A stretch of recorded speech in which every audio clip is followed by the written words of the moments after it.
Most people finish college, land their first real job, and immediately start guessing with their money. They save something, they spend something. They maybe put a little bit into their 401k because HR told them to on day one. But they have no idea if they're doing it right. There's no plan, no baseline, and most importantly, no clarity on what order any of this is supposed to happen in. So if I was starting over as a college grad today, here's exactly what I'd do in the 10 steps that I'd do it in. My name is Chris Villaire.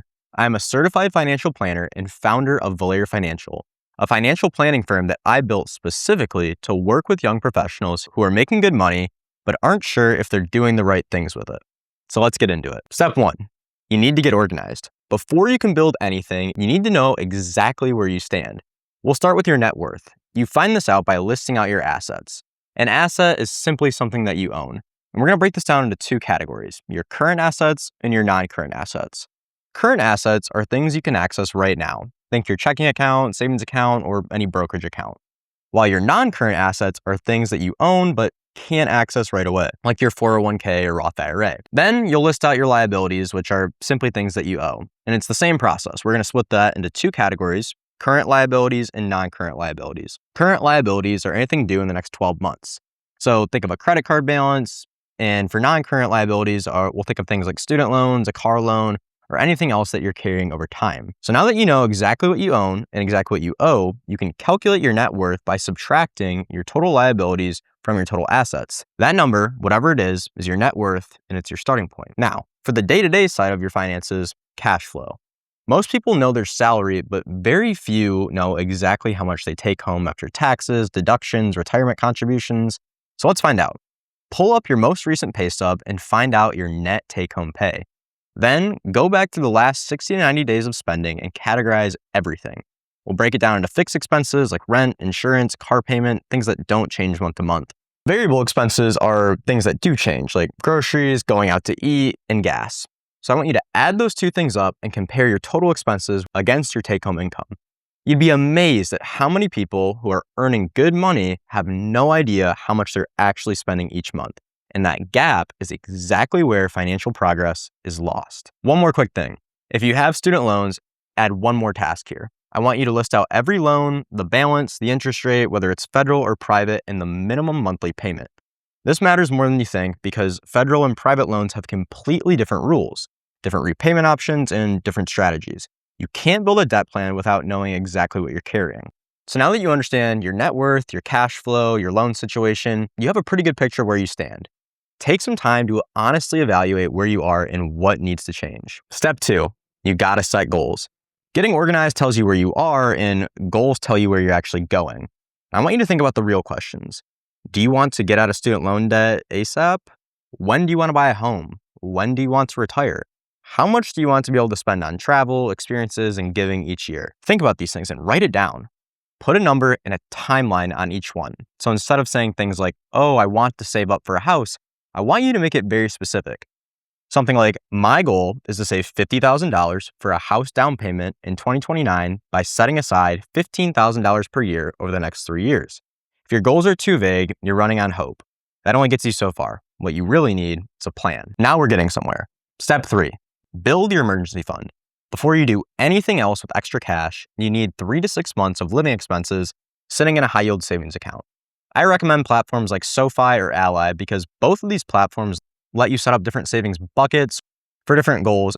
So you can have your emergency fund, your home down payment fund, a wedding fund, or a travel fund, all in savings. So if you're in a stable salary job, 3 months is probably enough. But if you're commission-based, self-employed, or expect a job change in the near term, I'd lean more towards 6 months of expenses. And here's why this is so important and why this comes before paying down debt, investing, saving towards your goals. An emergency fund, this is what prevents you from going further into debt when life inevitably happens. A car repair, medical bill, unexpectedly having to move for work. Without that cushion, those costs end up on a credit card. Your emergency fund is what keeps a bad month from turning into a bad year. Step 4, pay off high interest debt and build a student loan plan. If you have credit card debt, that comes first. You will not be able to outinvest 20% plus APR. Every dollar that you put towards a credit card charging 22% is a guaranteed 22% return. No investment can reliably compete with that. Pay off your credit cards and keep them paid off. Now, when it comes to student loans, it's a little different.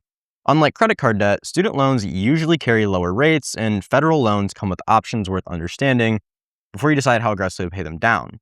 Income-driven repayment plans, public service loan forgiveness for qualifying employers, deferment, and forbearance. These exist specifically for federal loans. Private loans have none of these benefits. Here's a simple framework if you have private loans. If they're above 7%, treat those aggressively once your emergency fund is in place. If you have federal loans below 6%, it may be worth weighing whether extra dollars are better deployed toward other goals. And if you're pursuing student loan forgiveness, making extra payments towards your federal loans could actually do more harm than good. The point is this: not all student loans are created equal, and the right strategy depends on your specific loan types and rates. Step 5, capture your full employer match. If your employer matches 401k contributions, contribute at least enough to get the full match. Every dollar they match is a 100% instant return. If your employer matches 4% of your salary and you're earning $65,000 per year, contributing only 2% means you're leaving $1,300 on the table every year. Please don't miss this. It's free money. And a few things worth handling while you're setting this up. First, we'll answer the Roth versus traditional question. Most people pick one without thinking about it or just sticking with what is defaultly chosen by the plan. For most college grads who are starting out in a lower tax bracket, Roth contributions can make more sense. You pay taxes now while rates are lower, and you pull it out tax-free in retirement. If you're in a higher bracket and expect to be in a lower one later, a traditional may flip the math. This is worth a conversation with a qualified financial planner rather than defaulting to whatever's pre-selected in your plan. Second, set your beneficiary designations before you close the enrollment screen. Name someone. It takes 2 minutes and most people never do it. And God forbid, if something happens to you and there's no beneficiary on file, that account goes through probate. This applies to every retirement account and every life insurance policy you have. Just set a beneficiary. Third, check whether your employer offers disability insurance.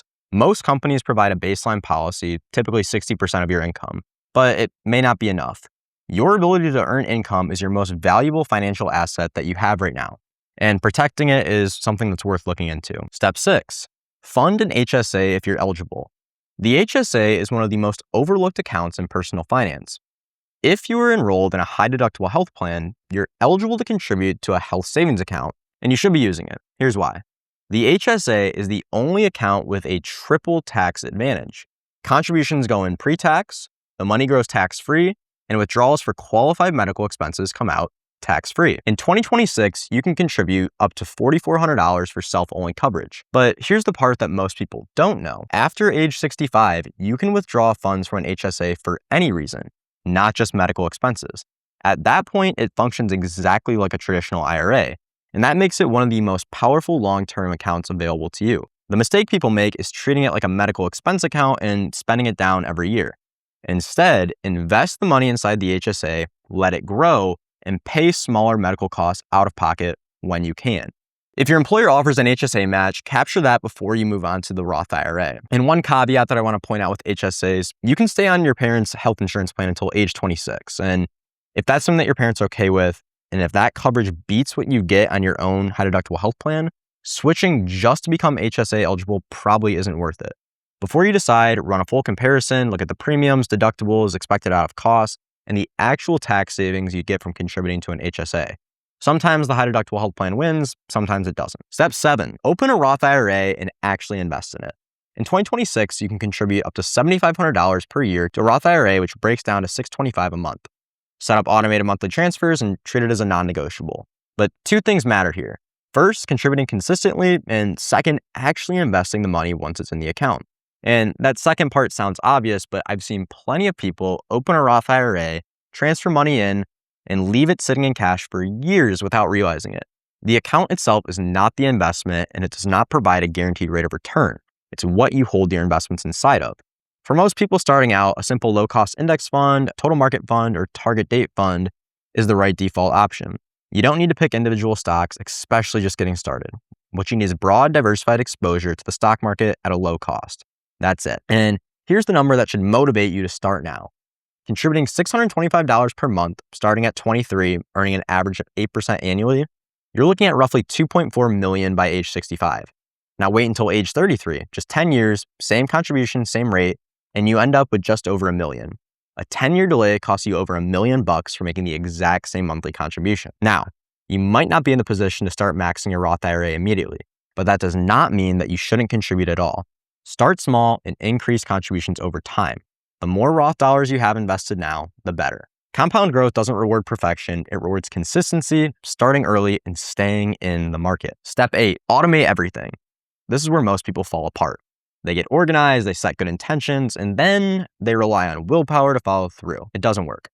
Not because they're undisciplined, but because willpower isn't a financial strategy. The goal is to remove the decision from the equation entirely. I want you to automate every bill, automate your emergency fund contributions until it's fully funded, then redirect that transfer into the next goal.